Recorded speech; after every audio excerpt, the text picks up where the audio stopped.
Hello, boys and girls. We're back again here with Mr. Titan, Mr. Zorro, and Mr. Faz. I've been letting Mr. Titan and Mr. Zorro run the show for too long now while I've been out enjoying myself, having fun. We had some great conversations. There is no doubt about it. And we are glad to have you back. And, you know, Zorro and I, we went deep into the rabbit hole of people and thoughts and how to turn things into an open mind, which a lot of people apparently are jumping on the bandwagon with, because the shorts, we have a lot of activity on those. So that was fantastic. Zorro led the charge on that, and it worked out very well. That's nice. Well, let me start an opening salvo just to start some argument here about. I think the word open mind has been overused lately. I mean, it was great when the alternative was traditionalism, but now it seems that both liberals and conservatives are claiming the open mind space. What do you think? I don't think either side is open-minded at this point. I think they want people to believe they are, but they're both digging their heels in, and it's blatantly obvious by whatever policy that's being brought forth is being complained about on both sides. And I found it interesting the other day, just to kind of wrap up what I mean by that, where you had Thomas Massie, who was the sole Republican who voted against a Republican proposal because he said it was a bad deal and he wasn't going to vote for it. Which one was that? I don't remember I think it was the new budget, because he was complaining that the budget was adding like $236 billion to a budget that hadn't been cut enough yet. And I think the open-mindedness is simply speaking out. Maybe not action-wise, but what they're saying is that was the first indicator that people are digging into their trenches as more time goes on. Well, I think if that is the measure, there's a lot less open minds in Washington. I seem to recall some cabinet meeting with Elon Musk a few days ago, where Elon Musk is talking about, well, you see, we made some mistakes, but we're just turning those things back on, and of course we're moving fast. We're going to make mistakes. It's okay. And then Trump speaks up, and he's like, okay, yeah, there's some people that have a problem with what you're saying, and if anybody here in the cabinet here has a problem, speak up. Come on. And so of course nobody says anything. And he states it right afterward. He's like, well, if they did say something, they'd be out. So you know where that came from, right? Where'd that come from? That came from El Salvador. That's exactly what the El Salvadoran president did when he came into office down there. Well, El Salvador president, dictator. He literally ripped they put it side by side on X, and it's almost even verbatim what was said. And I saw it as both a positive and a negative. And to your point, yes, that is a very hard line, and that is very unconventional. At the same time, I do think that drastic steps need to be taken, because I've complained about the government since this show started, in the sense that they're all worthless. I don't care if it's right side, left side, liberal, conservative, doesn't matter. To me, they're all worthless. And everything is always the same. They're moving forward at their own agenda, not the agenda of what America wants.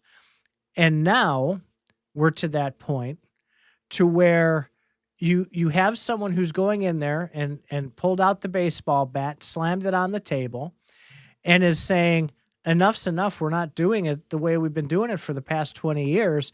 This stuff is going to change, and it's going to change right now. So that part of it I do like. How So, he's going about it, maybe not so much. okay, wait a minute. So, I there's a couple things you said there. The last two things you said, which seem to almost disagree with each other. Which is, one, things have to fundamentally change. In order to fundamentally change things, you do have to burn the house down, and that's what we're seeing. We're seeing good and bad stuff removed, things we want and things we don't want removed, with nothing to replace it. I'm watching people fighting with foam swords outside the backyard. That's kind of weird. Anyway, but okay, I get it. If your house has a problem, burning down the house isn't the best solution, because then you have to reinvent everything. And I think what they're frustrated with is attempts to surgically remove the things we don't want don't seem to work to anybody's happiness level. That's what I'm getting. Am I wrong? I think surgically removing things is also the wrong way to go. And I know it sounded like I kind of flip-flopped on myself, but maybe I explained it poorly. I do think that drastic action needs to be taken. His approach of just immediately shutting everything down, I think is a little bit preemptive. I think you kind of, from a leadership standpoint, when you want to affect great change, right? If you're going out and you're going to reorganize how everything works, what you want to do is ease them into it with change management. It can be quick, it can be precise, it can be drastically different, but you give them heads up. You just don't cut it and then, oh, by the way, people, which is his approach that he's taking. You tell them, hey, this isn't working. Let's take the Department of Education, right? Because that's been in the sites and then out of the sites and in the sites. They still haven't figured out what they're going to do with that yet. But using that as an example, the approach of, listen, I don't know if we're going to get rid of this thing entirely or if we're going to drastically just turn it upside down, shake it out, and rebuild it from the bottom. And here's how I envision this happening. And you walk through your steps so that people, not only at the Department of Education, but the states who would likely end up seeing the impact of that, have time to understand where it's going, what it's doing. And you can say, by the end of next month, we're going to have our plan together. This is what it's looking like. I want the governors of the states to start reaching out to us and take a look at the plan that we've laid out on how we want to drastically change how the Department of Education works.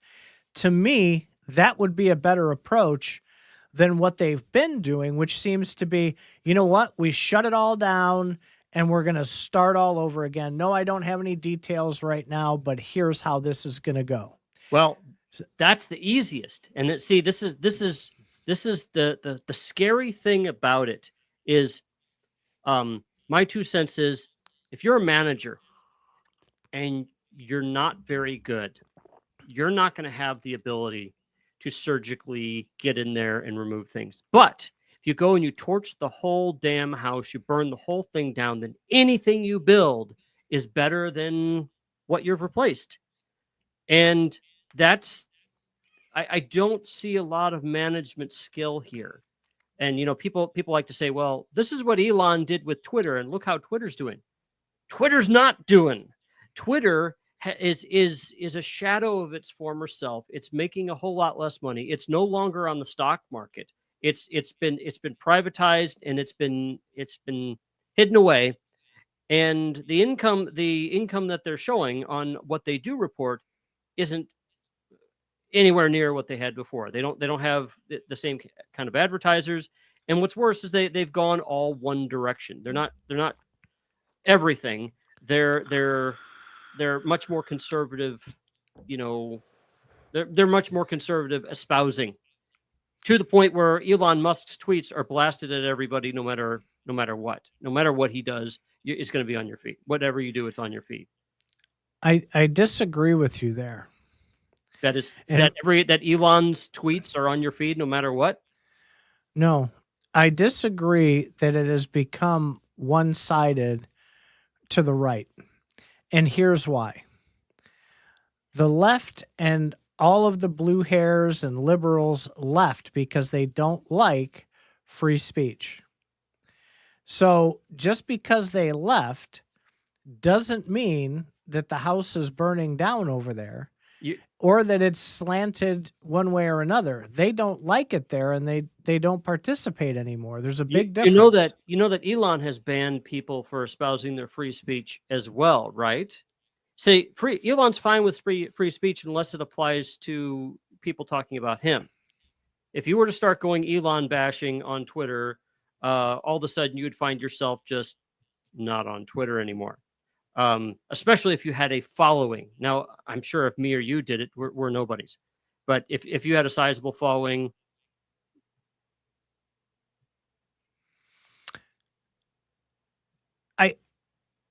sort of. So there's a few very large influencers, such as Dom LeCree, who were demonetized under Elon's watch and were brought back after things got sorted out.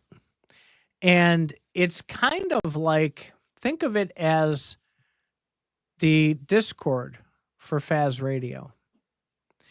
So we've always tried to be very forgiving and very open with what people can say.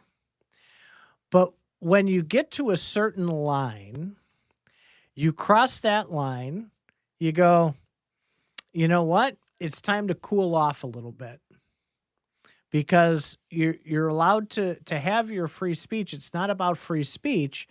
It's about the threats. It's about things that are over that line. At least I'm going from my own experience, from people that I follow who have had issues with Twitter. That seems to be it. They're able to talk about all of the topics that were previously banned. And that, to me, is the free speech part of it. The telling people they're dumb, stupid, retarded, and everything else, most of that still comes through until you hit that certain line, and then they push the button to let you cool off a little bit.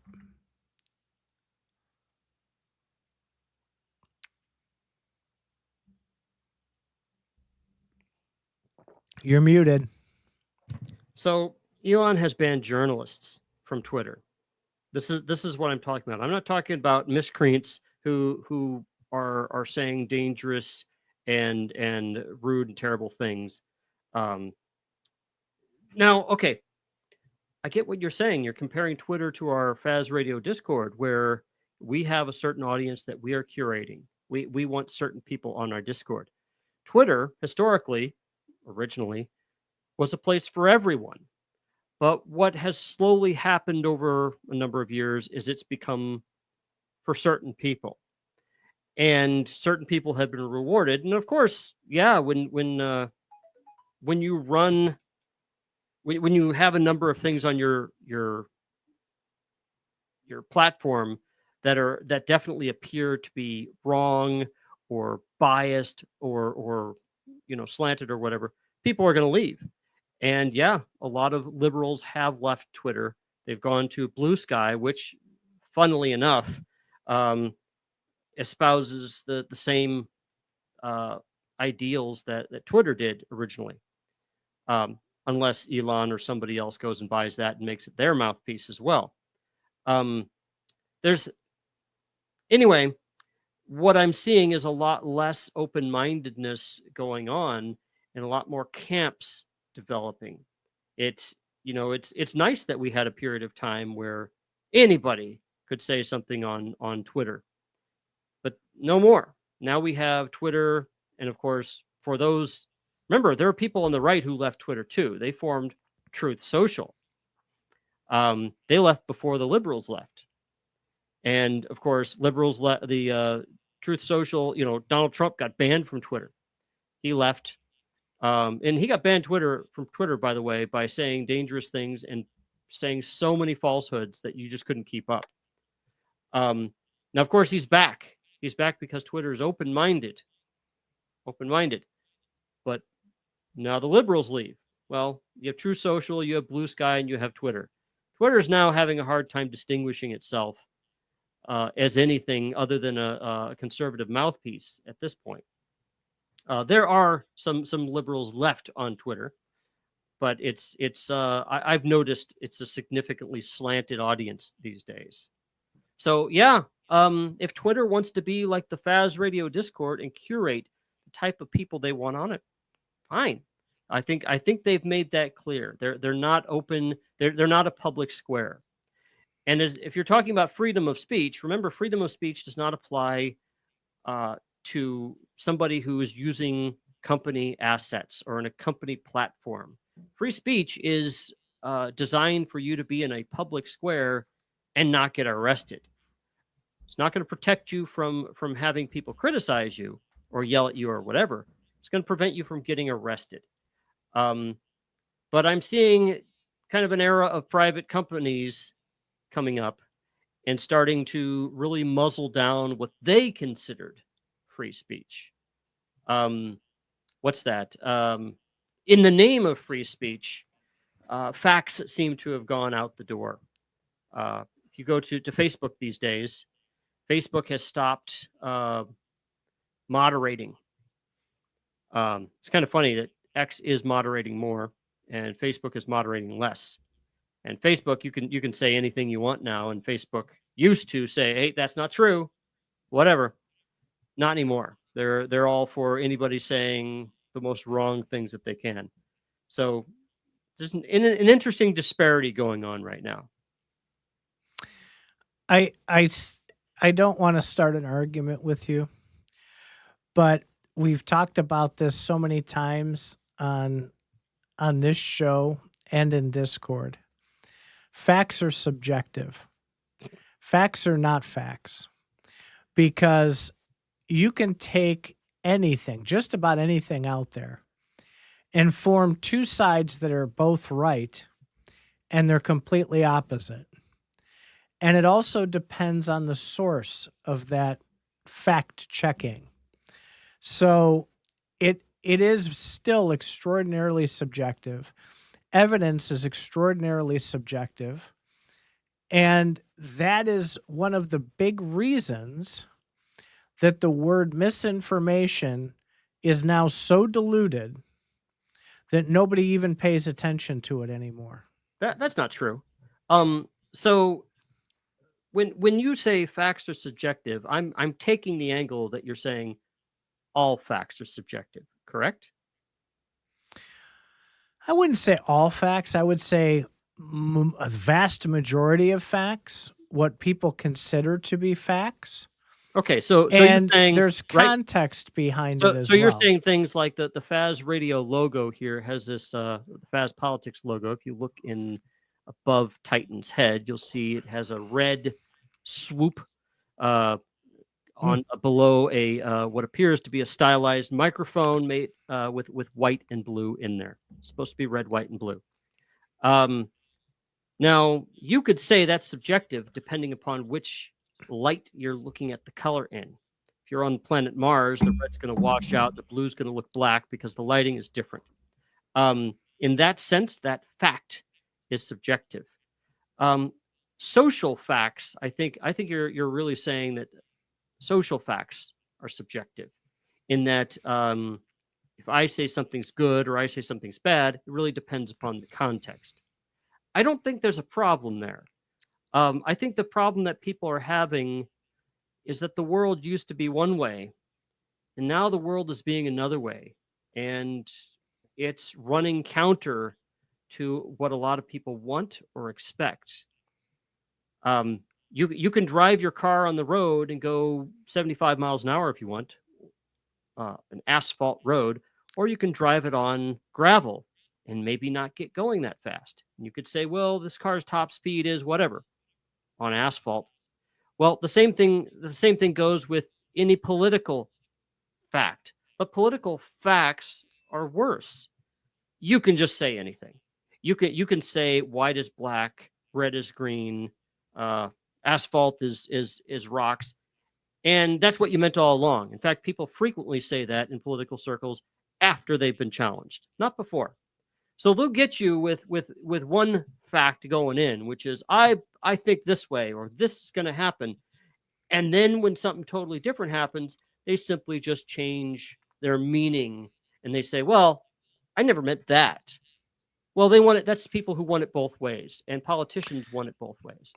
That's what the accusation to the liberals is the definitions change when the circumstances and context get filled in. I think you should use the word humans instead of liberals, because when you use humans, you recognize that it happens to other people besides liberals. Yes, liberals do that. And yes, conservatives do that. And everybody of every other nature, if they're human, they do that. But focusing on one side or another, that's different than finding facts. That's showing your preference when you say liberals do that or conservatives do that. I wouldn't say it's a preference.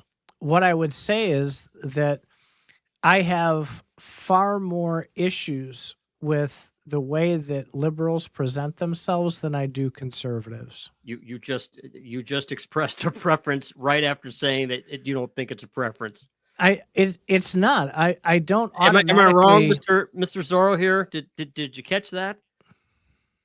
I think this both sides has been using the same protocol for decades. And if you look at that way, the way that you see it, Titan, is that, well, you're probably not liking the uh, conservative as well, the conservative side as well. But everything depends on the way you see it, and the people is just continue seeing the same protocol that the governments are using all the time. And they have been using this protocol for decades, the way they talk, the way they speak to you. And obviously, because we, the people, and they are the government, we always gonna follow up what they say because they are just the government. And in fact, that they are the ones that create the rules and implement the rules. So basically, what we're doing is just we just letting these people, still letting these people to control us in that way. The way that they present their facts are true, you know. But just because they had the name of the government, what about if the government has always lied to us? Who checked the facts in the government? Who checks the facts of the Congress? They're human, just like us. Pretty much that's it. And this is and I'm curious about this because this is what we were talking the other day when I was trying to tell Titan is what about if we humans we start using our common sense more often than whatever protocol we have been using from the past. Politics are gonna go ahead and sit down in a chair, continue doing what they do every single time. And politics don't even have the way to real use their common sense. They're always gonna go ahead and check their facts and what happened in history before. That's what they're doing. So that's what they believe. This is facts because this will happen in 1899. Well, Probably I in some way you can apply that in certain ways, but the world is changing, people is changing. This Uh, government that we have right now is not always about facts. Okay. They have used the word alternative facts in the past, and what they have given is an alternate view. If you look at uh, recent executive orders that Trump has they done, they have said we choose to interpret said law this way, which happens to be different than our predecessors. And somehow I had the, I'm sorry to interrupt you, but somehow yes, you are right on that one. You are correct on that one. Probably the connections and now that Elon Musk have with the government. Obviously, if you pay attention pretty well, they're using Twitter as the first media for news. What that this government is trying to use. And yes, you said it right. Probably they're trying to do it in a different way and to let people. This is what happened, and what you guys think. One thing that I notice all the time out on Twitter, and since this administration came in on board, I noticed that the family of Trump, their kids and Ivanka Trump, and all their families, they lately has been posting like crazy, in their Twitter account. Oh, what do you guys think about this? And they're doing a lot of polls. Um, I'm guessing they're trying to look for what people say, which is not bad. Um, Something that probably never happened before, or it did happen, but after decades, we never used it before. But I think they're really looking into the opinions of the people as well okay, through the Twitter account. So so that's why you think that's why we can say, oh, probably they doing now in a different way. Probably they letting people to have their own opinion as far now politics. when you're talking about Twitter, about using Twitter as a way to guide their decisions, Twitter isn't set up right now in a way to be fair in any sense of the word. I just got done explaining how Twitter has made a leftward turn, sorry, a turn to the right.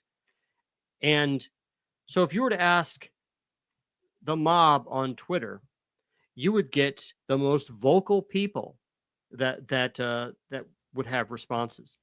Those aren't all the people, and that's not representative of the hundreds of millions of people that we have in the United States. What you get on Twitter when you get a poll is you get responses with maybe 50,000 people. That's Mhm. that's Yeah, not a responsible way to get the pulse of the people that you're governing. that's the way. well, That's the way they have right now. That doesn't mean that that's gonna be the original media to The very follow up. fact that they're doing Yeah. it all shows that they're missing a whole lot. Now, it'd be nice if they were aware, if they made it obvious that, hey, we're just doing this for fun. We know that this doesn't represent everybody, but this represents a very specific demographic of people that follow MAGA politicians. I can understand if they'd say something like that, but I have a feeling that they don't. well, this is leading us down the path of problems. All right, because your word a moment ago struck a nerve with me. You said the people that they govern. Again, it's bringing it back to there's that dividing line, and Zorro and I we tried to talk about this dividing line, and I think we hit it pretty well, as a matter of fact. But you on the left want to be able to govern and decide for everybody what the facts are and the expertise of the government, whether it be federal or state or local or whatever. Whereas the rest of the people want their voice to be that authority. And I think that is a very distinct way to define where that line is. And what does govern mean? Does govern mean the same thing as dictate? I think you could argue that both ways, that yes, it is. And also, well, that just means we're implementing what people want. So there's your balance right there. And that's where I have more of an issue with the liberals, because they want to be the ultimate authority, and whatever they say, we are the fact checkers, we're the ones with the information, we're big daddy government, and this is the way it is because we said so. And that's where I have a big problem. Okay. I want to stop you right there, because I was done anyway. Good. No, I want to stop you right there, because you have a tendency to sandwich a lot of concepts in one speech, which I think is great. Shows that you're very thoughtful, but it gets hard to reply to. So yesterday, or is it yesterday or the day before? We have Zelensky in the office, the Oval Office, with Donald Trump. And what I caught from that interview is they had this 40-minute long interview, and then Vice President Vance says something, and Zelensky corrects him on it. Vice President Vance says, since 2022, when this war started, blah, blah, blah, blah, blah, blah, blah. And then Zelensky comes in and goes, wait a minute, this has been going on since like 2014. And then blah, blah, blah, blah, blah, blah, blah. The response he gets from that is, how dare you disrespect the president and the vice president of the United States in the Oval Office? And then it gets worse. It gets, look, buddy, you're not in charge. This is what Trump says. Look, buddy, you're not in charge. We are in charge. You are not in charge. We are doing the work here. Okay. Now, there's an attitude there that's expressed in this public conference here that is rife in the Trump administration regarding a number of subjects. If you look at his executive orders, you'll see he does the same thing. And that's the very thing that you decried there. My way or the highway, buddy. This is how it is. That seems to conflict a little bit with what you just said.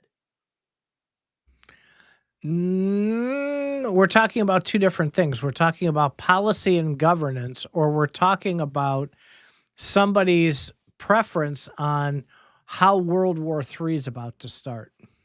No, I think you're trying. I think you're trying to add in some additional details. I want to keep this up at 50,000 feet and say, look, you have a government, our government, which is making it plainly clear that they're the boss, and they want to. They, regardless of the subject, I use the one with Zelensky because Trump was very unequivocal about who was the boss. But he does. If you look at his executive orders, he says the same thing. If you look at yeah, he does. I think he has some personal issues as far as that. I think that's his personal way to let people know that he always is in charge. Oh yeah. He's just letting people know that he's the boss, but really he's open to everybody. He's fine with everybody kind of weighing in and giving their opinion. Bullshit. He's saying exactly what is going to happen. And he says this in a variety of cases. And I'm not saying just Zelensky. I'm saying, look at his executive orders. He simply says, this is the way it's going to happen. Now, of course, we all know that's not true. The judges have blocked his executive orders, and they're like, hey, no, this is not according to how law works. And Trump says, whenever he's asked about him on TV, no, this is how it's working. You elected me. I'm going to do whatever I think is right. Again, I think that attitude conflicts completely with what you're saying there, Mr. Tight. No, you see, I couldn't get a word in edgewise there, but you said you wanted to keep it at 50,000 feet, and then you cited specific examples. No, I gave them as examples, and I jumped around to executive orders and an example with Zelensky to prove a larger point. I'm not saying, this is different because we're talking about World War III. No. It's like that everywhere. We So can leave that there's one out even. there's a difference, because what you're doing then is, if you're comparing the two at 50,000 feet about governing people and dictating to people versus dictating to someone like Zelensky, who relies on us for everything that they're trying to do over there, there's a really big difference. We're not reliant, so to speak, on the government at this point. We like having that government here in some capacity. Most people do.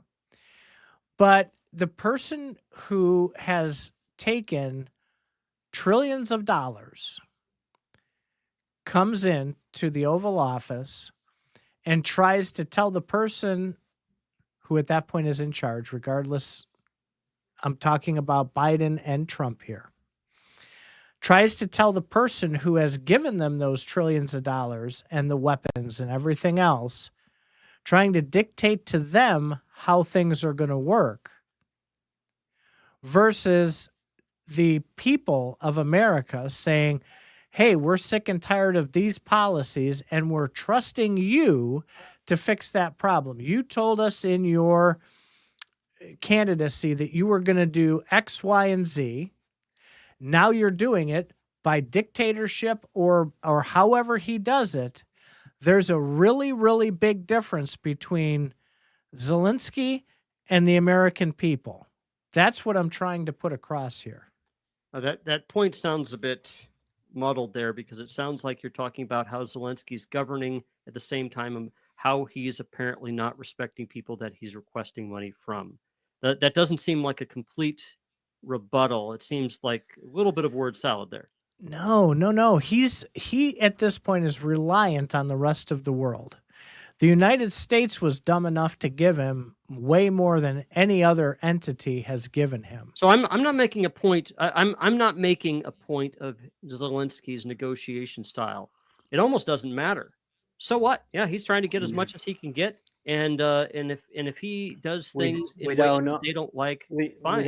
Without no solution. Be aware. This guy don't have any solutions. This guy Zelensky, he just, like you say, he just want to try to get as much as he Remember, can. I'm talking about how Trump is acting, not how Zelensky is acting. We're talking about this government and how this government is handling things. So yeah, okay, great. Zelensky is not handling things right. Yeah, he is rude. But what I'm getting at is a common behavior with our current president, with how he handles problems. Zelensky is one of them.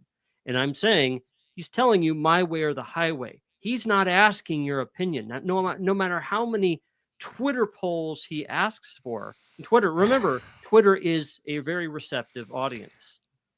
You're missing the big point here, Faz. I'm missing your point. The people elected him because he said he will stop the war between Russia and Ukraine.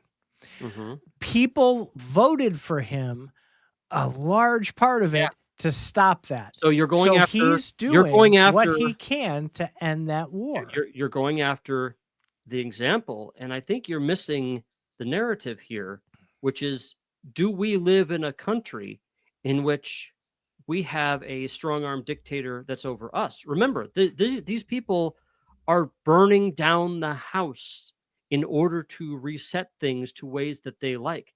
And yeah, I think it's the style is still there, where Trump is totally happy to burn down Zelensky's house. I don't care what you think about Zelensky's politics or how he's done things. I'm talking about our president's politics. Okay. So I'll back it up for your sake. Trump made the same statements in the same dictatorial tone, as you like to say, during the candidacy, and that's what people voted for. They want that attitude from him. And you want that attitude. That is what they want. And you want that attitude. I do. We've already been through that. I do want that general attitude of there's no more screwing around. Yes. How he approaches it on certain occasions, yes, I do have a problem with that. So you're qualifying it to certain occasions now. Okay, I want to make that. That's right. Okay, so you don't like how go he's back. you don't like how he's cutting government, which okay, I get it. You don't like how he's Using the cutting government, example, but you're fine with how he's handling foreign policy in one situation. because he's already told Zelensky a month ago, almost a day after he took office, you're not getting any more money. We're freezing the money. He's already said that. So it does kind of go back into what we were talking about when I used the example of the Department of Education. He told him what was coming. Number one, we're not going to keep funding this war. Number two, we're going to freeze all assets going out. He preempted everything with that. Now we're to that point where money still did go out to him, just not as much. You're still focusing on that situation, and I'm trying to back you out to how Trump is dealing with everything. Okay, that's what the people wanted him to do. He didn't change his tone. So and more like this is what they're getting, because you have a lot of people. I think there's a lot of people, a lot of conservatives out there who voted for somebody who would respect veterans. Yet veterans are being disrespected big time by Trump. They're not being recognized. They're being they're being minimized. I mean, all sorts of things. I think you're going to find that a lot of people voted for Trump not realizing what they got. They saw him for 4 years. They knew exactly what they were getting, and they knew that they were going to get an even more motivated and experienced. He had done 4 years already, and he learned. He even said in an interview recently, he learned from that first first term that he had, and he was going to approach this a little bit differently. I think you're going to find that a lot more people are going to feel the same way, as they're going to feel a lot of buyer's remorse when they see the effect of all this cutting. Because so the United States putting money into all these causes and other countries has the net effect of ensuring our security by ensuring that certain relationships are there, certain trading relationships are there, and that and the economy runs in a very specific way. What we're seeing is that he wants the economy to run in a radically different way, by cutting income taxes, by cutting government, and so on. It has been since the 1950s and 60s, it's in the 1950s, that our government has supported other governments and put a lot of infrastructure out there to goose the economy and keep the economy going in ways that they can predict. I think they're going to find that simply charging tariffs for other countries is going to be far less predictable than it has been in the past. That depends. You're making a bet on the American worker when you do that. And there's a lot of problems that I'm not sure those really smart people, and I say that sarcastically, in the government understand, because we're so inflated in this country right now. The cost of labor is through the roof. The cost of manufacturing is through the roof. And if they're going to place tariffs on, let's say, imported aluminum, and you put a tariff on that imported aluminum, that means that you're confident that the United States can produce aluminum at a reasonable rate to keep up with demand at a reasonable price. And that is not the case right now. I can promise you that. So will that create problems? Absolutely. That'll create a worse problem. I'm trying to bolster what you're saying here. You're absolutely right. It will cause more problems for aluminum tariffs than it is by putting the tariff on there. That's an idealized way of putting it. Right now, they're moving way too fast for that. They're simply saying things. That's it. They're saying the American worker is better, even if they aren't. If you'd let me finish my thought, so you have other consumables such as refrigerators and stoves and televisions. And those imports, when tariffs happen on those, it's completely different. Those are things that United States workers can compete on a little bit better. The problem is that the quality of the American products, like refrigerators, I won't buy. I've had two. Both have crapped out on me. I bought American products for my refrigerator and my stove. Both lasted me less than 5 years. My refrigerator died after 9 months, and the company wouldn't stand behind their warranty even.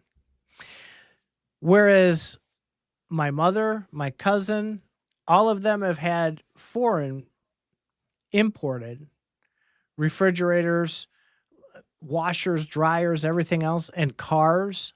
My mom was the most patriotic, flag waving, everything. She refuses to have any more American cars. And the car that I drive is supposedly an American car, but it's really not. And a lot of people don't realize that side of it either. I have a car that's basically a Toyota with American branding, with Pontiac branding. Everything, down to the piece of plastic covering the wheel well, is Japanese. But there's a Pontiac logo on the car. And that car is probably the best car I've ever driven in my entire life. So there are deeper ramifications that you have to look at. It's not just dollar amounts, dollar signs for tariffs. You have to be able to back it up with American-based products that can compete on not a dollar level, but on a quality and demand level as well. That's where I think the big problem is going to come in.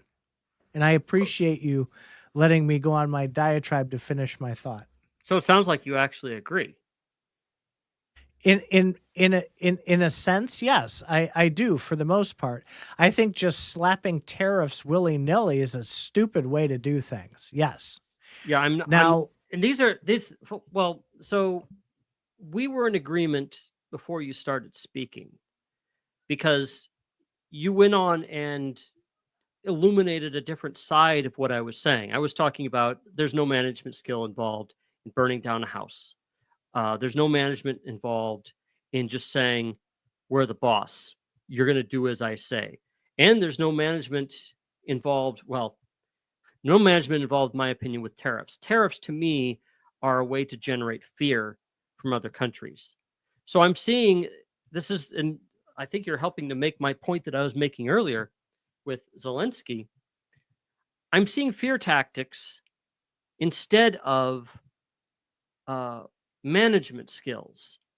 And okay, you're saying that the Americans voted for this. I think you're going to have a lot of Americans very, very unhappy with what that produces. It's going to cause our competitors and our enemies to work with each other a lot more.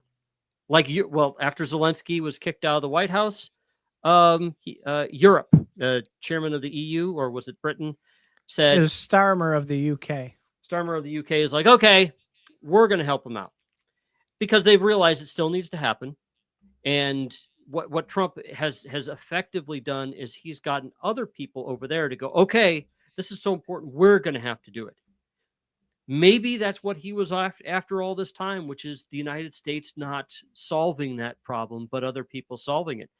But when the United States has solved these problems, as we have since the 1950s, we have been able to be a leader on the solutions. So we are literally giving up leadership without any gains.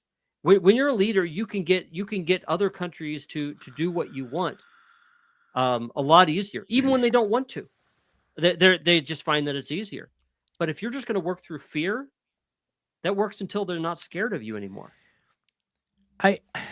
Okay, so you brought up the Zelensky thing, so we have to keep kind of going back to this. And here's what I'll say as you like to say, the 50,000-foot view on this. I 100% believe, whether I'm right or not, I believe that Trump 1,000% wants peace. That is the ultimate goal. And whatever he has to do to get that, if that means being a hard ass and slamming the sledgehammer down on his pecker, absolutely. I'm 100% for that. I truly believe that that's what he's trying to do here. Where I get the problem is I watch the response of the liberals. And they're saying, "Oh, he's Putin's little bitch. Oh, he's in bed with Russia and he's trying to push the Russian agenda and yada yada." I don't think so. I think the guy just doesn't want World War III. And he's like, "I'm sick of all the bullshit. So here's what we're going to do. We're going to just cut this shit off and let it be." And the minute that you stop being the aggressor here, because if you read the articles, Faz, if you read the true whole context of everything, Zelensky's trying to make gains as well as defend. So they're not so innocent. Okay, wait a minute. I think you're buying into this. Okay, remember, Ukraine was a certain size in 2013, and Putin came in 2014 and removed and occupied the Crimea. They then declared it part of their own country. So I know you really want to go down this angle, so I guess you can pull me down this too. I want to stay a bit high. Zelensky wants his country back. Now, since then, during this current war, which this current stuff going on, Russia has then occupied the Donbas area, and they've mined the crap out of it. They made it very hard for Zelensky to get it back. Now, what the Ukraine has been doing in response has been taking little teeny pieces of Russia, going, "Ha ha! See, you can't stop us. We can actually do stuff." I'm not seeing Ukraine as somebody who was minding their own business and Russia taking pieces of it away as somebody who's an aggressor. If anything, they're an aggressor after somebody who has aggressed them. So this narrative about Ukraine being some sort of an aggressor, that has popped up very, very recently, the last few days. And the United States has never gone down that route until Zelensky apparently pissed off Trump and Vance in the Oval Office. Now they're assholes who just can't get enough. Well, maybe they have bad negotiation skills, but no, I don't see where you're how you can call them an aggressor. The ability. So to go back to what you were saying earlier, let me give you a better example. This whole thing with Starmer in the UK and this deal that they created. There's some undertones here that are a little sneaky if you think about it. Because you have the UK, who's also a member of NATO. And if the UK troops go in there and the UK troops have trouble and they get involved in the war and Britain gets involved in the war, or Germany, or the German government, God, we could do a whole show on the crap that they're pulling right now with their election and everything else. Look that up if you want to get incensed. But they're trying to drag the United States into this by trickery. If Britain ends up in a war with Russia because UK is part of NATO, then bound by NATO policy, every NATO country has to help the UK. That's how they're trying to drag NATO into this war against Russia. This is the first step to World War III. But here's the rub on that. The NATO documents are very, very specific in that NATO must respond to help their brethren, the other NATO members, only if they're invaded. And that is the whole reason that Zelensky wanted to be a part of NATO so incredibly badly, because at that point, everybody would have to help him. They would be required to help him. And now they're trying to backdoor it by getting this deal with Starmer in the UK. And that's just ridiculous to me. So you have a guy here who's a president of his country trying to keep from being annihilated by a country that's so many times bigger than him, by Russia. The United States has expressed support for Ukraine since the very beginning, probably partially because they don't like seeing somebody invaded willy-nilly and they don't want to see the precedent, but also Pie in the sky. Okay, but also because they want to stop Russia's colonial aspirations. They really don't like where that's going with Russia. Now what we're seeing is a slow about face, or maybe it's quick, an about face by the United States into, you know what? Russia's actually all right. They had a vote the other day. The UN had a vote about sanctioning Russia for invading Ukraine. They wanted to make it official. And the United States voted with Russia. Russia was like, no, this is not cool. This is not true. Whatever. The United States is now taking a position that we're okay with Russia's narrative about the war. And I get it. World War III has always been on the table when you're dealing with NATO. And yeah, Zelensky is doing anything he can do to protect his country, including trying to drag NATO into it and get everybody involved. But the point he's making isn't wrong, which is it's not going to stop with Ukraine. Okay, fine. Russia rolls over Ukraine. It's not going to stop there. No, it's not. Go ahead, Mr. Zorro. No, you're absolutely right. That's actually real true. Like he's not going to stop there. No, it's not. He's making a point which is true, but the way you're making it sound like is if he's just wants to drag everybody into World War III just to protect his own ass. And what I want to ask you is, why did we even defend Ukraine to begin with before he did all that shit? Because it's in our benefit to do that because of the minerals in the ground. That's why Zelensky came to the White House, was to sign. So it's not about people. We weren't defending Ukraine due to No. That's really pie in the sky. That's pie in the sky anymore. Sorry to interrupt you, but according and I saw this interview. According to Marco Rubio, he actually make a deal with him. Right. As far as that, yeah, and all this happened way before Zelensky went into the White House, and he said it right after that happened in the White House. He said it. I don't know what happened to this guy. We make a deal a couple of days ago. Mm-hmm. Okay. Marco Rubio say that. I'm seeing a bunch of other things being thrown in here, and I'm having a hard time believing that the United States was defending Ukraine from the very beginning only due to their minerals. Because the only time No. This is what you portrayed. This is what you portrayed, Mr. Titan. You had said it's people. It's pie in the sky. And you didn't let me finish. You cut me off. You said pie in the sky multiple times. Because there's minerals, there's biolabs, and there's other interests in Ukraine that the United States wants to take advantage of because they think they can bully Ukraine as an independent nation. We thought that in 2022? We've thought that for a long time. That's why we help other countries with their insurrections, is because we want something from them. We also help not because countries.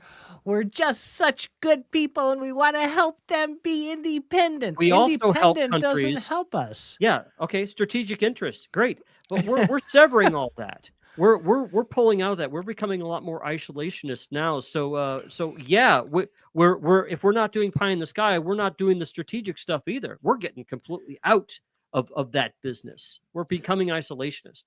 Let me ask you this. Let's go back to the beginning. Why did Russia invade Ukraine in the first place? A made-up reason. I believe they said something about it being their ancestral homeland when that wasn't true. Not true. What was it? Because they want the same. They want the same thing. They want all the rares or whatever they have in their land. Not true either. I watched the Putin interview. Oh, There's Putin, yeah, he's the guy to trust there. No, listen. So it was Tucker Carlson, and there's an agreement in place right now. Well, that has been in place for a very long time and still is in effect. That was agreed to among the NATO forces and Russia, that NATO would stay a certain distance away from the Russian border. And if everybody kept that distance, everything was kosher. They agreed to that in principle. And for years and years and years, that was perfectly fine. And then suddenly, NATO was trying to move into Ukraine and move closer to the Russian border. And Putin said, hey, wait a minute, guys. Don't do that. We have an agreement that says you're not allowed to do that. Ukraine can be Ukraine at the time. This was years ago. Ukraine can be Ukraine, but NATO cannot be a part of that. They can't be a part of NATO because that breaks our agreement that a NATO country could be that close to our border. I remember that, yeah. And they said, and Russia told them, don't do it. And they kept applying to NATO, and they got to the point where it came up to a vote in NATO. And at that point, Putin said, enough's enough. If you put this to a vote, even to a vote, whether it passes or not, we're invading Ukraine. And we're going to take that land back so that NATO is far away from Russia's border. And what did they do? They said, Putin, eat my ass. We're going to vote on it anyway. And what did he do a week later? Invaded Ukraine. Okay. That's how the whole thing started. So that is a part of the reason. That is not the reason.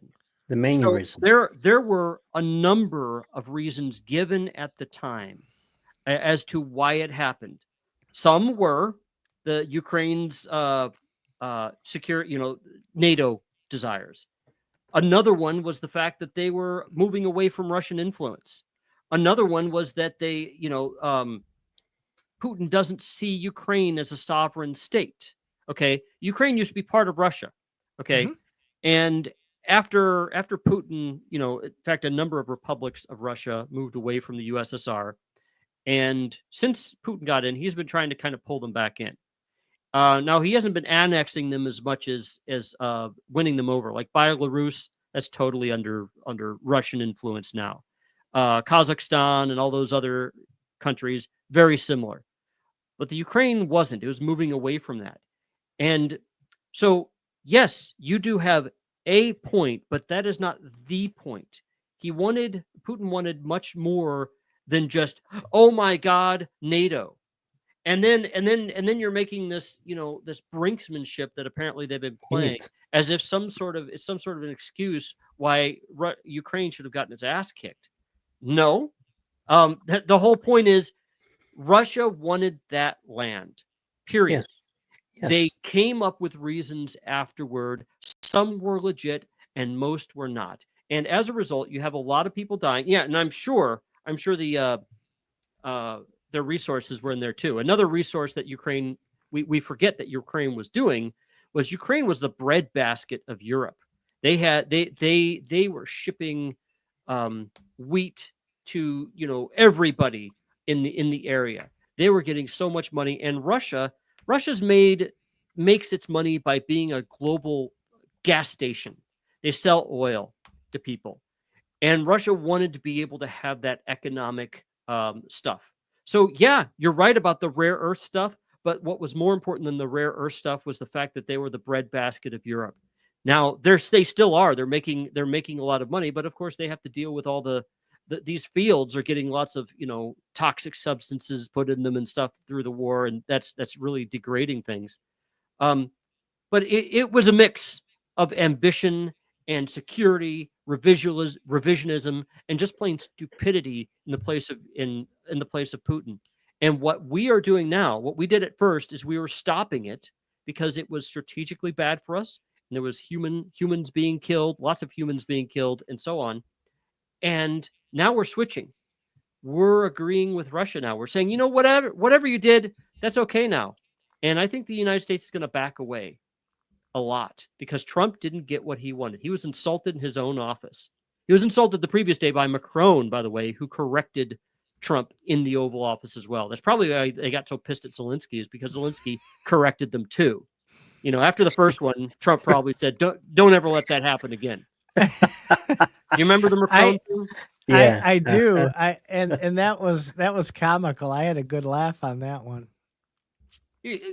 Trump has a history of just telling lies, and hey, that's what people voted for, right? Yeah. The United States is fine with his lies if using your measure.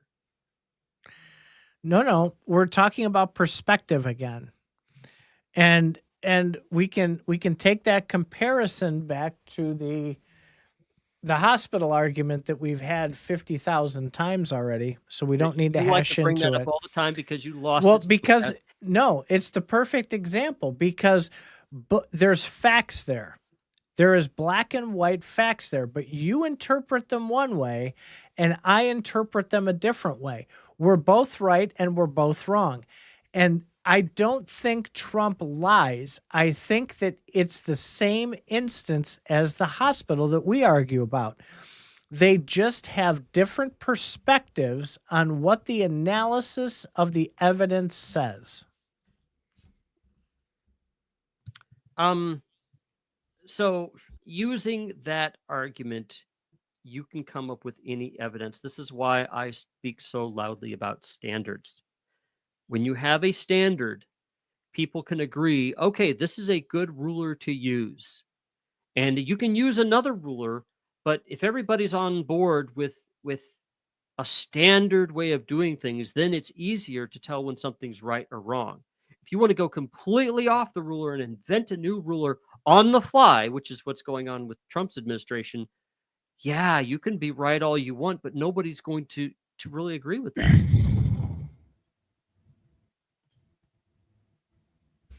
Mr. Zorro, there's smoke coming out of your headphones. What do you got to say there, buddy? I just want to ask you a question to both of you. Do you think this war is going to happen soon? Which war? Be more specific. Third World War. World War III. I will jump on that one, and I think there will be no World War III as long as Donald Trump can continue, as Faz would put it, his dictatorial ways. If he can stay ahead of the narrative and keep control of things, I think, as much as I hate saying it because it goes against everything that I believe in, that Trump says, hey, if I was in office the last 4 years, we'd have never even gotten here. I believe him. I don't think it would have gotten that far. I do think that he has the ability, as long as he can keep that influence, to stop World War III from happening. I think if he loses control of that narrative, I do think there will be a World War III. But he said it before that he's trying to back off as well.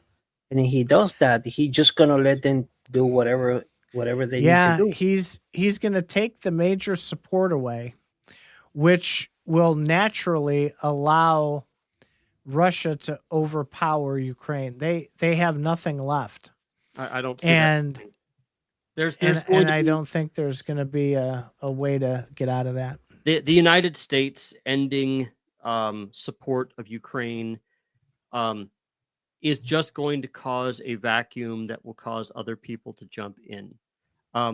What's interesting is Trump is, in one sense, is actually for this because he has been saying for the past 6 months or longer, we are tired of supporting other countries' strategic interests, which is kind of funny because we paid them to You further know, our own strategic interest. and he's right. You know what's ruining United States for decades, at least for the last 20 decades, is United States becoming in somebody else's business. So And the United States, we have. I understand that this is a country that helps a lot, yes, but at this moment, and I think he see it that way as well, we have too many issues in house. we And propped up other countries. We have and propped up other countries for our own strategic interest. I agree with that. yes, of course. And but what's happening right now? Okay, great. That's a doctrine Pe- that the United States has had since the 1960s. What we're People, doing now is we're saying, you know what? We don't want to do that anymore because we're tired of spending the money. And what we're going to find out is things are going to no, go against our strategic interests. I have a little bit of that, and also other countries they're not seeing the United States as a leadership country Not anymore. because not anymore, because also all the issues that is happening in house right here. Well, yeah, so the United States is starting with Trump's first administration is starting to become unstable. And it used to be that United States was a stable country and we keep track of the unstable ones. But now we are becoming unstable. And especially when we start knocking knocking legs out of our own table. Yeah, we're getting more unstable. We don't know what's going to happen with this country from 1 year to the next now. We don't know what we can depend upon, how we can make our money. All we know is that Trump is going to do it for us, or at least that's what he claims. And as Titan says, that's what we elected him for. The other part of this is people electing him for that to try the to make to correct a lot of stuff. The other part of this, and I'll use an analogy of us three here in this dais.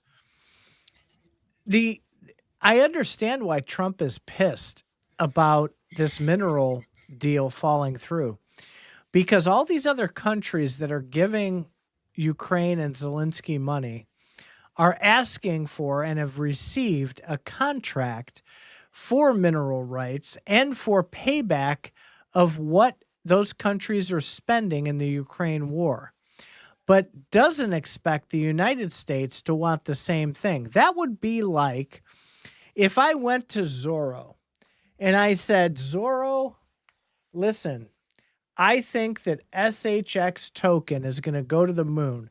Give me $50,000 and I'm going to take that and I'm going to put it into SHX, and when I moon with that, I'm going to get an agreement with you to where I'm going to give you not only that 50,000 back, but a lot more.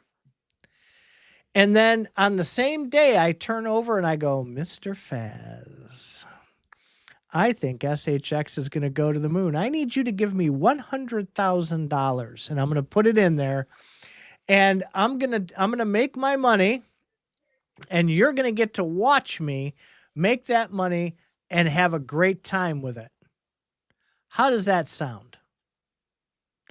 Nobody's going to go for that. And that's exactly what Zelensky has done around the world, except for the United States. So do I understand? I'm not saying it's right or wrong. What I'm saying is, do I understand why Donald Trump is so pissed off at Zelensky? Abso-freaking-lutely. Because that's a raw deal. And guess who pays for all this? We do, with inflation. Okay, that's you're still getting into that rabbit hole, because again, using your logic, which you said earlier, you can roll back the tape and say that, well, the United States is interested in Ukraine's rare earth stuff. And of course, I supported that by saying, Russia was interested in their breadbasket. Okay. Now, the point I made was that we gave them money. The point I made that you apparently agree with, you can correct me, I'm sure, was that we gave Ukraine money and we helped them out due to strategic interest. And here you are now arguing something a bit different all of a sudden. No, I'm not all of a sudden. What I'm saying is that when it comes to light, that all these other countries have a way of getting their money back to give it back to their treasuries so that they don't have to put the onus of paying for that on their citizens. And the United States isn't afforded the same luxury. I can understand why he's pissed and why he's not going to keep giving them money without some sort of guarantee. If Zelensky's going to give everybody on the planet a guarantee to get their money back, but not the United States, that's bullshit. And I totally stand behind Trump saying, go piss off Iraq over there. I'm not giving you a dime more unless we get the same deal that everybody else has gotten. That's the same reason, and he's no different. He did the same thing with the Paris Climate Agreement. He did the same thing with WHO funding. Everything is the same. He's consistent in the way that he's trying to conduct business. Yeah, he's consistent for the United States government. He's consistent in the way that he doesn't want to spend money for things. He stiffs his all of his lawyers. He stiffs his campaign venues. He stiffs everybody that works for him. Yeah, he's totally fine with stiffing all these other countries that we have done stuff for, and he wants them to ask for us to do things for them, and he wants to stiff them and make it to where they pay us instead of we paying them. And what I'm not seeing here is if I convince you to let me make decisions for your family, it's not a monetary reward. It's a control reward. And then if I have the control, I can make money off of that. He doesn't want that. He just wants dollars flowing in.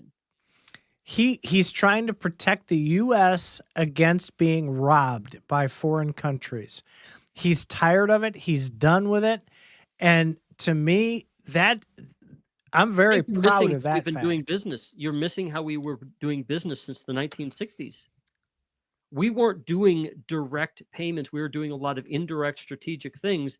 Now he wants it out in the open. Okay, sure. He wants to call that us being stiff, but really he wants to claw back some additional securities when we went out of our way to do things for other countries because we felt that it was in our interest. We got what we paid for. And what he's saying now is what we paid was too much. That's what I'm hearing. Do you remember back with Obama and the pallets of cash going overseas? Do you remember that scandal when it broke? That is the type of thing misrepresented so badly and overblown. But again, it's different perspectives. It is your perspective on. We can agree that the pallets of money went. There's your evidence. We can agree on the evidence. The reasons why is where we disagree, and that's what I'm talking about when I talk about perspective. So you have that perspective that says if we're going to take and bet against our people of America, if I'm president right now, President Titan, which I've already been nominated on this channel and this show as being President Titan in the past. Mm-hmm. If you nominate me to go and make a deal with somebody and say, I'm going to bet the tax dollars and the backbreaking labor of the American people who will have to pay taxes on $1 trillion that I'm going to give your country to go fight a war, I'm absolutely not only going to want to claw that back, but make a little bit of money in the process. Absolutely. And there's nothing wrong with that. What I take exception to is people like Zelensky who come in and do that for other people, but then say, well, no, we just expect you to give it to us. Give us your weapons. Give us your money. And you can deal with it. You're a rich nation. You can absorb it. Okay, you're basing this whole diatribe on some like I said, mischaracterized situation where the United States sent Iran's money back to Iran. Okay, and you're using this as some kind of fuel for everything else. That's yeah. What Demology says. What did the Afghans give back for those trillions of dollars? Nothing, because No, they did. we wanted to go in Opium there. and heroin. We wanted to go in there, and we wanted to do those things. That's been our doctrine since the 60s. Now I get it. Trump doesn't want to do that kind of thing anymore. I get it. Then stop doing it. But what he's done instead is not only on top of stopping doing it, he wants to, well, I don't think he stopped doing that. He wants to then claw it back to say, you know what? It's not only bad, but we've been screwed. We've been screwed by something that we decided to do. This is like me paying you, I don't know, $100 for doing me a favor. You do me the favor, and then I get mad and demand $50 from you later. That's exactly it.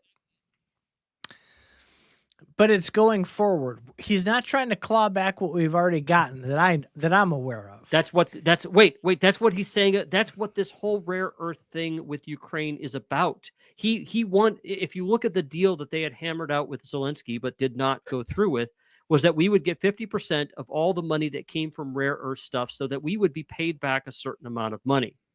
Right. And the whole thought behind us being paid back was us saying, hey, whatever we gave you, yeah, that wasn't worth it. Okay, we now want it back. You're speculating there.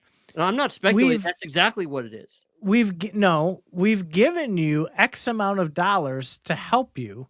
We want that back.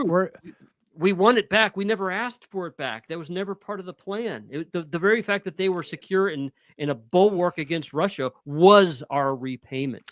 Now okay, so I'll agree with you on that. If there was never a deal for that before, and we've argued about this on the show many times, the code is law thing. And if that's the case, if there was no strings attached to previous money, okay, I see your point.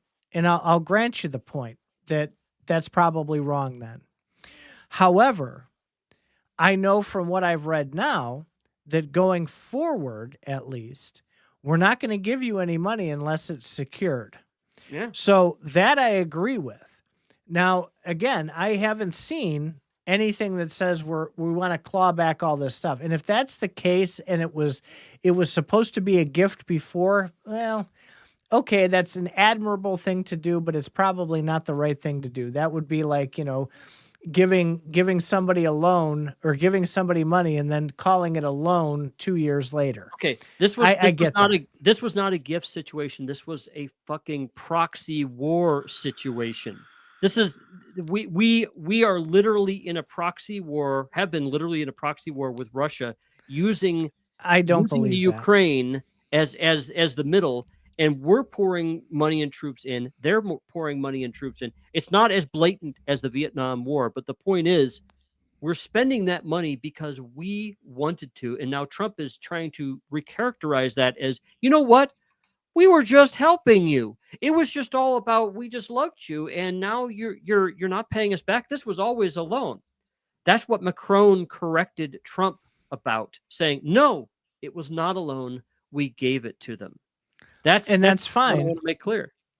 Demology brought up a good point. Last deal with Biden's coming to an end. So let Trump say, okay, for the next $100 billion of military, we want your rare minerals. That's fair. But he didn't do that. He didn't do that. What he's saying is, I want money now, and I want the deal now without anything going forward. That's what I'm getting. Where's half the money? Would you trust them or not be upset if they can't account for half of it? Yeah, that was a big deal. And Think Tank really brought up a good point here, because Zelensky was on mainstream media claiming that they only actually saw like $82 billion of the $390 billion that were sent. And nobody can account for the 200 and whatever it is billion dollars. Nobody knows where that went. And that's part of what Elon is digging into at the moment. So that is a very valid point. I mean, where did that money go? Okay, so I'm not sure if you're going to get a good answer to that question, because of the way that the United States spends its money on the military.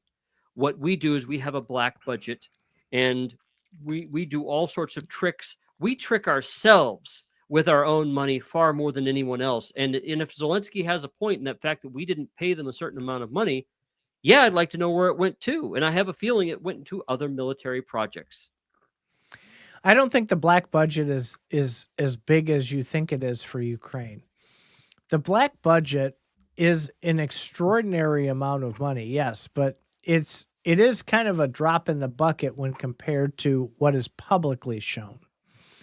And the other big point I want to make with this is that, and unfortunately, unfortunately for you, Faz, fortunately for me, most of this money that was given was done under the Biden regime. And knowing that, we now have to pay for what Biden's decisions were.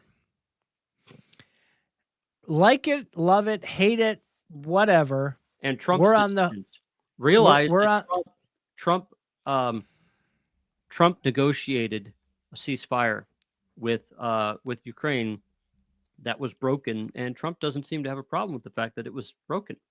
So when you're saying Biden's decisions, this is what Zelensky was saying 2 days ago when he got kicked out of the Oval Office. He said Obama failed to make decisions. Trump came in, made some decisions. Biden came in, made some decisions. And this is where we are right now. Correct. And that's where I was going if you hadn't cut me off yet again.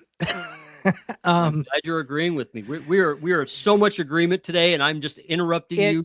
I'm stealing your thunder at every step. It is something that we have to live with, even if we don't like it. I don't like Biden's decisions with that, but we have to live with that now because those decisions were made. Did you know that the Republicans were saying that Biden wasn't sending enough? So his decisions were something that the Republicans wanted as well.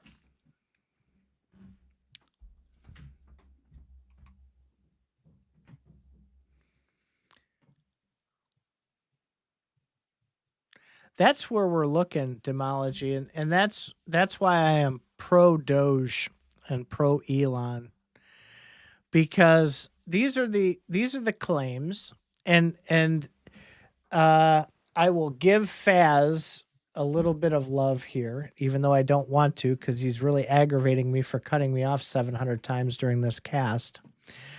I will say that these claims are just claims at this point. Meaning there are no paper receipts that I've seen. These are just claims that Zelensky and a few other even U.S. government officials have brought out that say only half made it to Ukraine.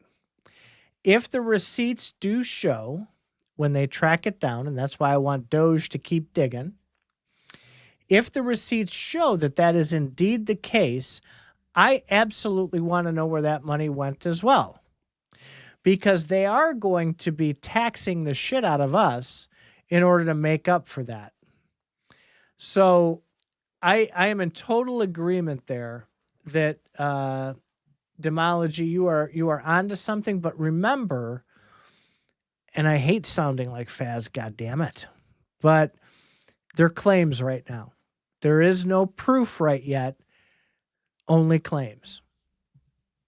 Well, I want to be clear about what you made before just now, the claim that you made, which was that Biden was doing something that the Republicans didn't want.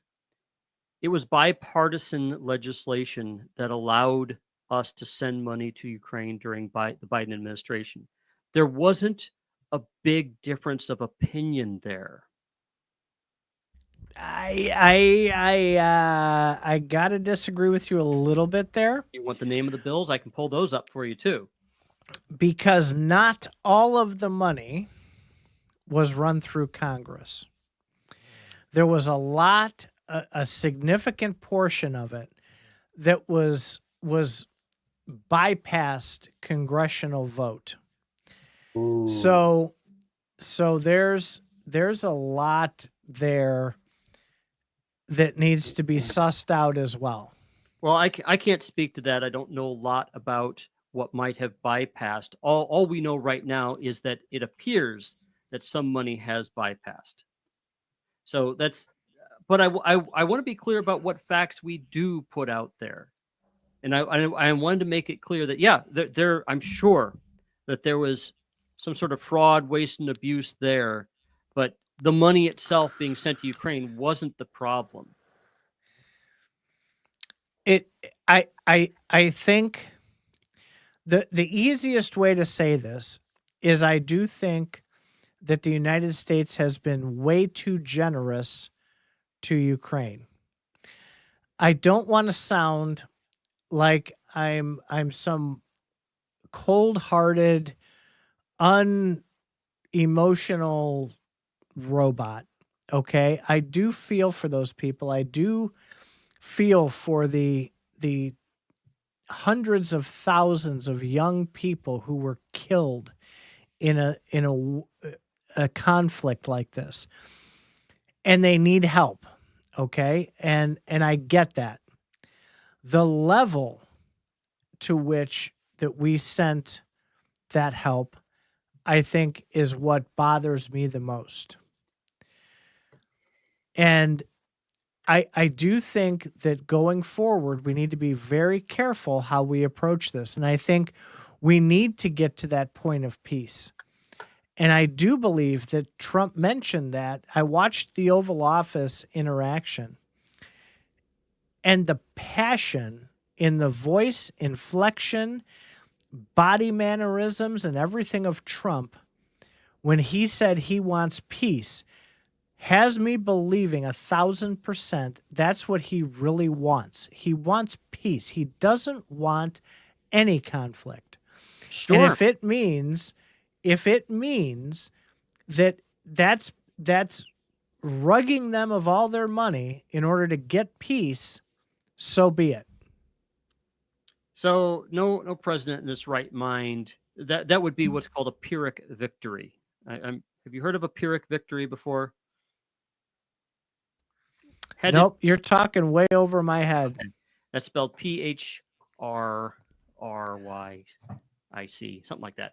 Had to deal with a Pyrrhic victory refers to the Pyrenees Mountains, where people were trying to invade across those mountains, and crossing those mountains was such a problem that it caused their armies to be severely depleted as they got across those mountains. And even though that they might have still won a battle, they lost so many people, it kind of wasn't worth it. So I see a Pyrrhic victory in that case. I was muted. Shanrat has the, in my opinion, the comment of the day. These things just need to be done, and it would happen faster if they were just done instead of arguing who does what. Let's just get to a solution. I agree. Let's Could the solution be to ask Russia to not invade in the first place, or to stop their invasion? Why? The solution should be this. There's this great place in Florida. It's a place like nobody's ever seen before. It's called Mar-a-Lago.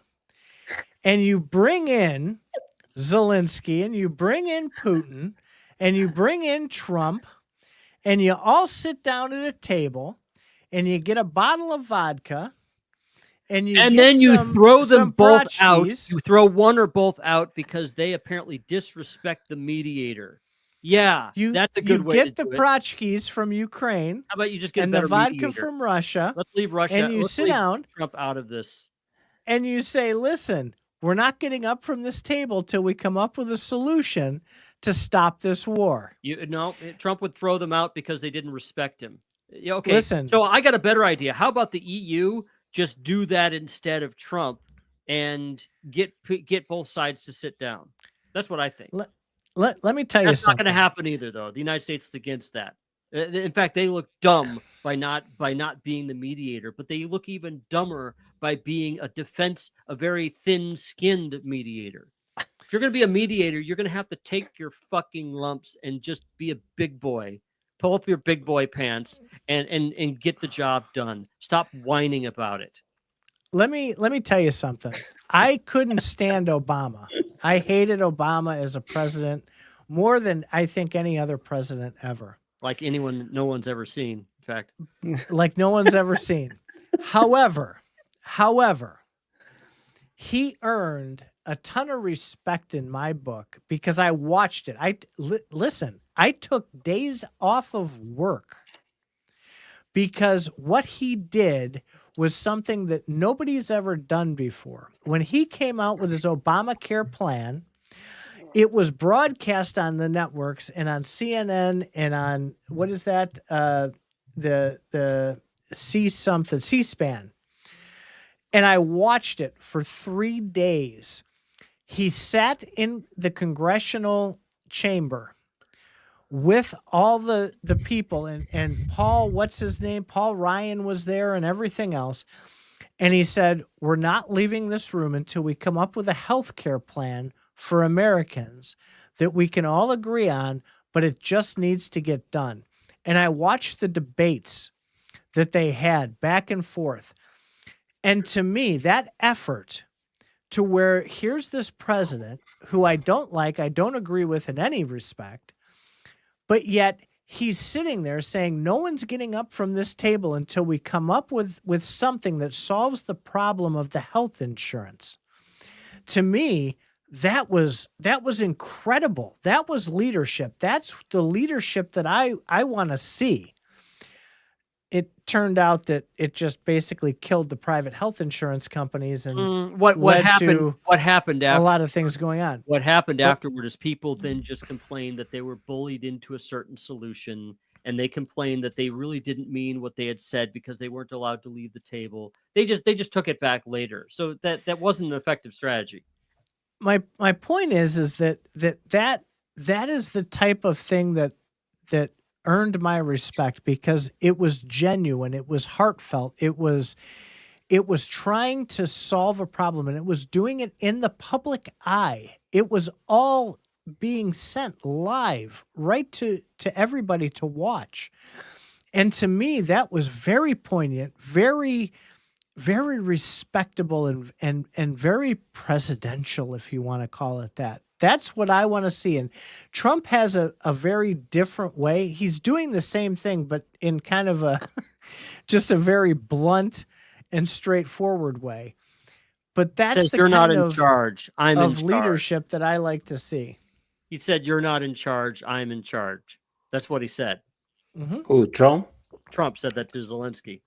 That's right. Zelensky but he likes to tell people all the time that. That's okay. He's just one of those people. He's just such a one of those guys. It's okay. He doesn't mean any of it. He's just trying to get everybody to just get along with each other. Be fine. He's not. He's not. Half of Ukraine's rare earth income. He's trying to protect the American people. And he's doing it in a way that I told you, I don't agree with it all the time. But in a lot of cases, you gotta just say it. Doctrine. You gotta do it. That doctrine of the United States using money to back its strategic interests have protected the American people since the Cold War. And if anything, you could say it might be outdated, but it's not too shabby. I don't have a problem with him having a problem with it. I have a problem with what he wants to replace it with. And I'm not seeing a viable way to replace our strategic doctrine with just yelling at people and telling them to sit down and shut up and let the adults in the room talk when he's not even the adult in the room. Well, and I semi-agreed with you on that by doing it that way without having a plan already set, that's kind of a red flag to me, and that's a problem. If you want to affect that change management, you want to affect massive change that's going to dump everything on the floor and restart again, you have to precursor that with a plan, at least, and get some feedback. So Demology said, or Think Tank says, Think Tanks. It's a tax on thinking. I agree with Think Tank here. He says the problem is we can't afford it anymore. That doctrine of we just pay people off to get what we wanted. I do agree with this. The problem is how we're going about replacing it. Right now, the way of replacing it is for us to try and claw back money that we've given out already and said that we were being punked when it was us all along. It was our fault. And we're all of a sudden going, wait a minute, that wasn't us. You guys were taking advantage of us. Now, yeah, they might have been. It's our fault. Just admit to it and just move on. He doesn't want to admit to that. He could easily say the United States was stupid, but no. Yeah, the right is, well, no, the right is not terrified of hyperinflation. It is Dick Cheney that said that the budget, the debt doesn't matter. They are fine with hyperinflation, especially with them going, as hard as they are after Bitcoin now. Okay, they want hyperinflation because they'll have their money safe in Bitcoin. I'm happy. Yeah, I got some money in crypto, and if the U.S. dollar inflates, great. My money's safe over here. It'll be worth more U.S. dollars as the dollars inflate. I would suggest that a lot of people do that, but no, the right's not terrified of hyperinflation. They have always. It was Biden for the last 4 years that was doing the reverse. He was doing austerity measures to keep inflation from happening. The right has always embraced it. Remember the trickle-down theory? That's still there. They still want to pay people, locally. But that's all mixed up now with Doge going after, tens of billions of dollars in the government. He wants to save tens of billions of dollars when what we really need is hundreds of billions or even thousands of billions of dollars saved. Where I think Elon's going the wrong direction here. I do think that you do need to start plucking, and you've said this many times on this show over the years. You target the low-hanging fruit first, and you take advantage of the low-hanging fruit, and then you go after the big stuff. So I do think 10 billion here, 10 billion there, 15 billion here, 9 billion there. I think that low-hanging fruit is a great way to start. I do think that's the proper approach to this. And the team in the background is looking at those 100 billion and, $500 billion ones, but they're not going to come out with that until they have enough to make it worth it. They've gotten their asses handed to them a few times with being wrong. And I think that shit on their face from that has taught them a lesson that they don't go after the big dogs until they've learned how to squat like a puppy. First of all, they are not shying away from any mistakes they've made. They're like, this is part of the process. But I think the kind of low-hanging fruit that they're cutting are hand grenades, and I think they're going to get far more bad press out of this low-hanging fruit than if they would have just gone after the big ones. Cut it. Did you know that they cut 600 people from NOAA, NOAA, National Oceanographic and Atmospheric Administration? These are the people that manage our weather, that monitor how the weather is and how we would work accordingly with it. Manage the weather is not something the government should be doing. They shouldn't be managing the weather. God. They should be reporting I think the weather. You know what I mean there. I think you know what I mean. No, they're not making certain weather happen. They're watching the weather to make sure that they understand it, because we have a hard. Sure, Faz.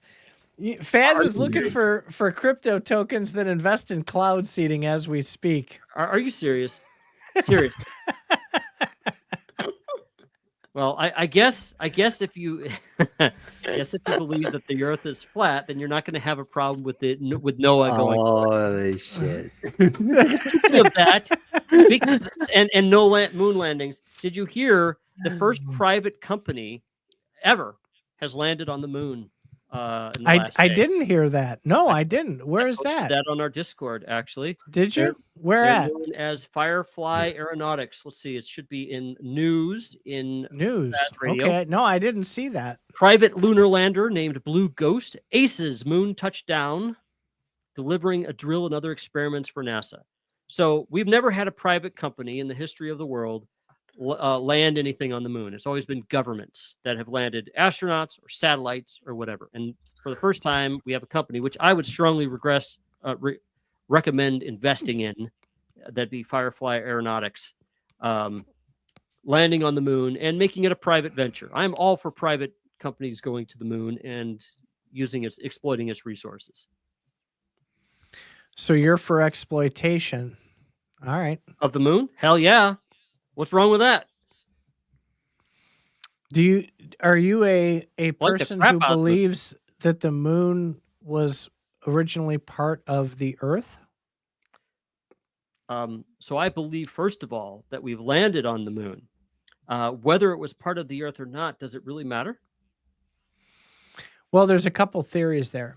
And here's what I'm going to tell you. There's somebody that I've been watching a lot of YouTube videos on that is very credible in my eyes. And they have come out and said that we did land on the moon after all. So I am keeping my mind open in true Zorro fashion to it's Zorro explore that side of it. No, I've always been that way. And Zorro and I talked about it, and I gave you props, even though you weren't on the show. I gave you props and talked about the story of how you changed my life irreversibly with your Zeitgeist thing back in 2006 or whenever that was. It's when I realized that the banking system was Yeah. not Well, it goes to show that was the turning point for me for becoming open-minded. And I'm willing to listen to everything. Even if I don't agree with it, I'm willing to listen to it. And I'll take it in and I'll weigh that credibility, whatever reasons I decide are credible. Not that government tells me is credible or whatever, but reasons that I think are credible. I'm keeping my mind open, and I'm watching more casts. No, I don't watch Tucker Carlson on the regular there, Demology. But I did watch the does Putin like to say interview, nice and I things thought about that Andrew was Tate, fantastic. by the way. He does. I did say nice things about Andrew Tate. I listened when I was on a trip for my day job I had to drive 3 hours each way to our other facility. He's doing it again now. He's doubling down. And I listened to the 5-hour Andrew Tate course. And of course, Faz jumped on it. And my qualifications on that were, I'm not a fan of Andrew Tate. I'm a fan of a lot of the things that he professed, though. A lot of his sales ideas and business ideas and business ideology is fantastic. It really is. It is. And if you listen to, because he does this thing, it's like this 5-hour course. People used to pay for it, but it came out on YouTube, for free. You could listen to it. And he goes through like 200 different ways of going out on your own and making money and hustling and everything else. And some of it's complete bullshit. Some of it is borderline illegal, if not illegal. Those must be the good parts that you liked. There's a lot of it. And being a sales guy for the majority of my career in my working life, he's deep. He understands deeply the processes in order to get people to move forward. And a lot of his advice is really good advice. I'll stand by that. I'm not a fan of Andrew Tate. I'm a fan of what Andrew Tate, his knowledge base is. That's what I'm a fan of. So why not use somebody better? because better as an example, because I'm sure there's other people that do this. What he's doing isn't earth shaking. It's just flat out illegal. No, it's not. A lot of what he does is not illegal. There's quite a bit of it that is, but there's a lot that's not also. Would it be the And sex it's- trafficking that's not illegal? Yeah, that wasn't good. Al Capone Now- was a good But the business. way he did it, man, let me tell you. No, listen. No, Faz, you're not wrong. It just starting a webcam service in itself is not wrong, in my opinion. Porn's porn. People pay for porn. It's a good business. The fact that he, at least what's reported, that he forced these women to do it, and he took all their money, and he did those god awful things. There's that video of him beating that woman. Absolutely, I do not subscribe to that at all. If it's just a legitimate, you hire some women to work on a webcam, and they get 80% of the money, and you skim 20% off the top just because you're providing the service, I don't see a problem. Why with that. Why not use another person? I asked ChatGPT about this here. Why not? Of course, you can't have a conversation without ChatGPT, right? Darn right. We need to make sure we chase you down on all. Absolutely. You can't So have why not- a thought on your own. You got to use ChatGPT. Why not instead use somebody that's a lot better at it than him? Let's say Steve Jobs or Jeff Bezos. The whole exclusivity and premium positioning and creating hype and urgency. I think those are some of the things that Andrew Tate is known for. Well, why do you want to use his name though? Why not use somebody a bit more acceptable? That's acceptable to you. It doesn't matter whose name you use. So doesn't matter whose name. You mean that the Adolf Hitler method's going to just make you a lot of money? You're quantifying that to a person. The ideology behind it is solid advice. Then why not promote the ideology and leave the person out of it? I am. That's what I'm doing. You're the one that keeps bringing the name Andrew Tate into it. I'm talking about his ideology. Course. You I did. Course.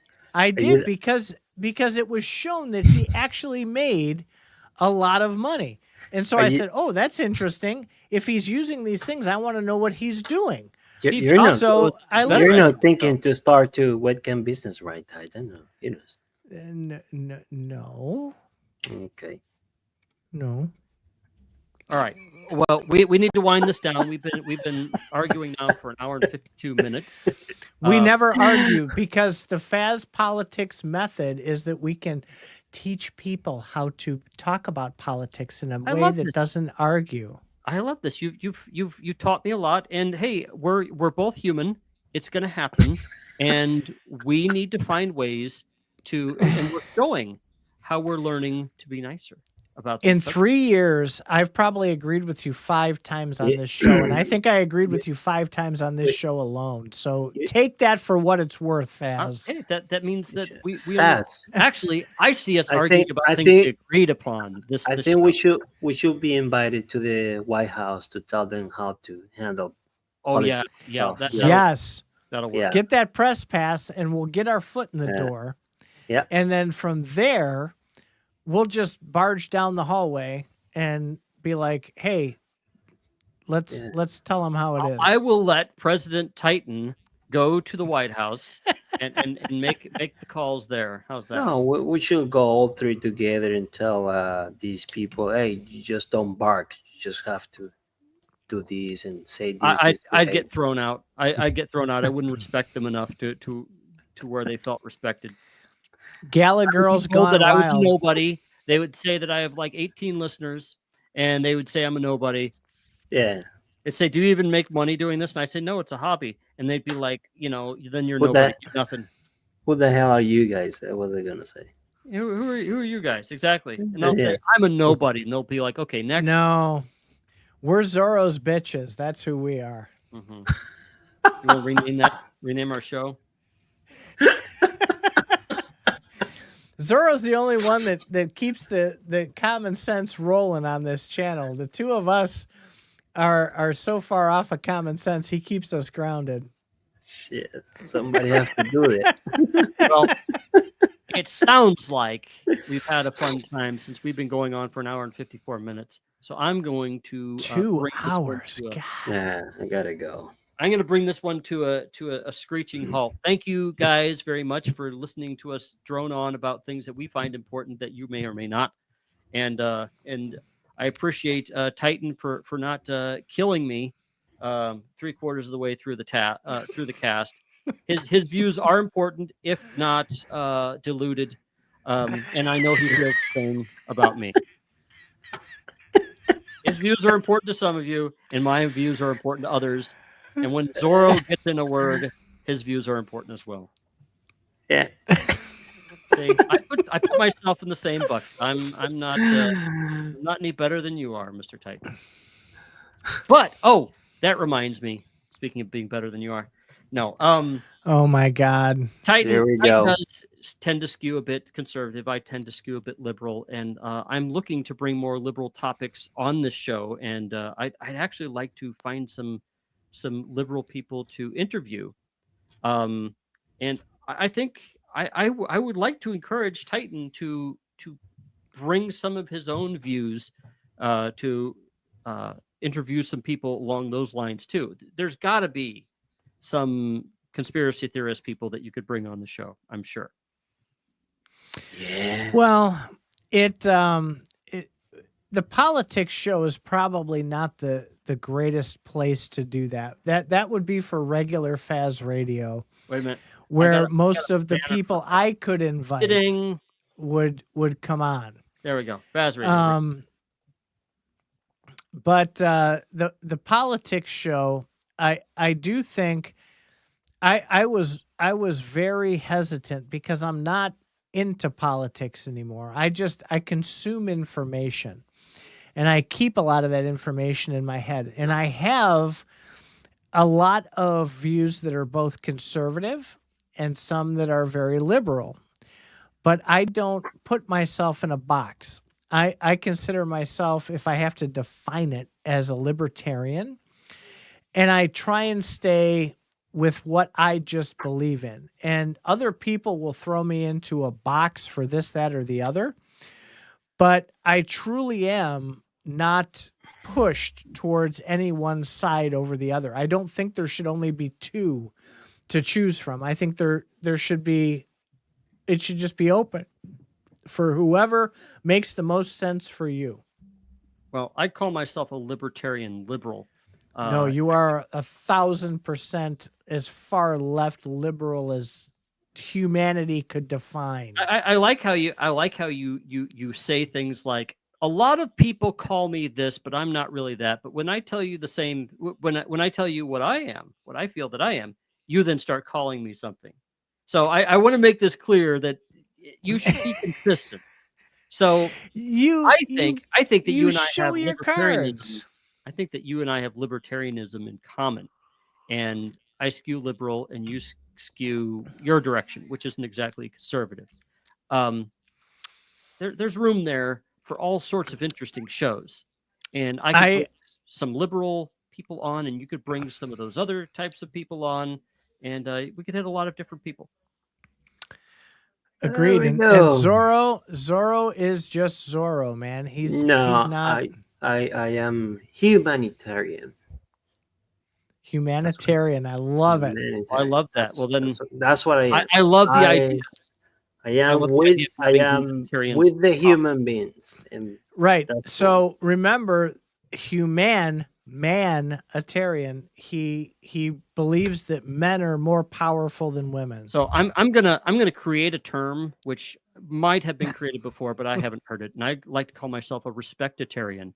And if there is, oh my God, a color that you have that's different than mine, or if you have a way that you do things, or a way that you are that's different than mine, I want to respect you.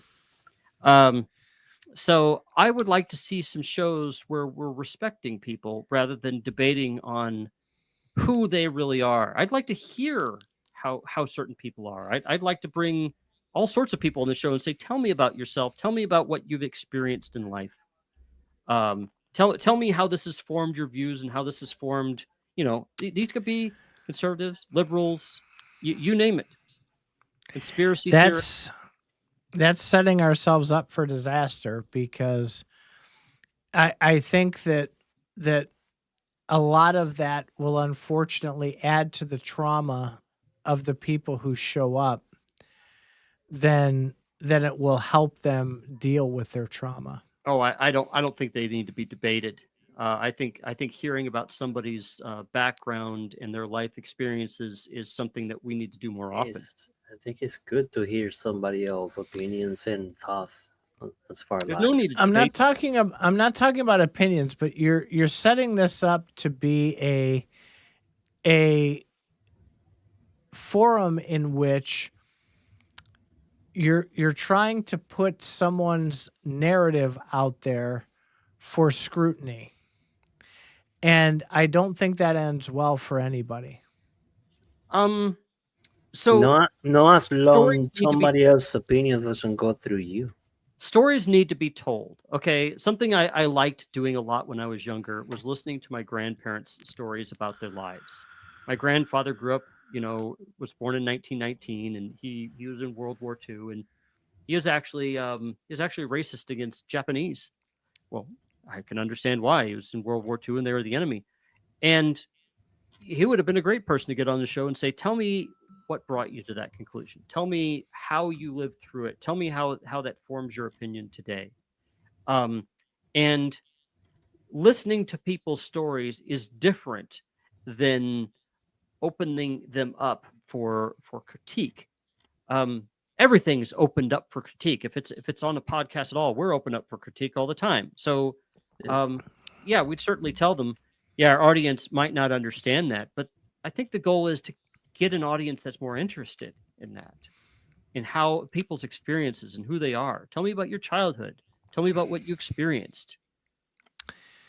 Well, I think to a point, but I do think that line of divisiveness could be easily breached.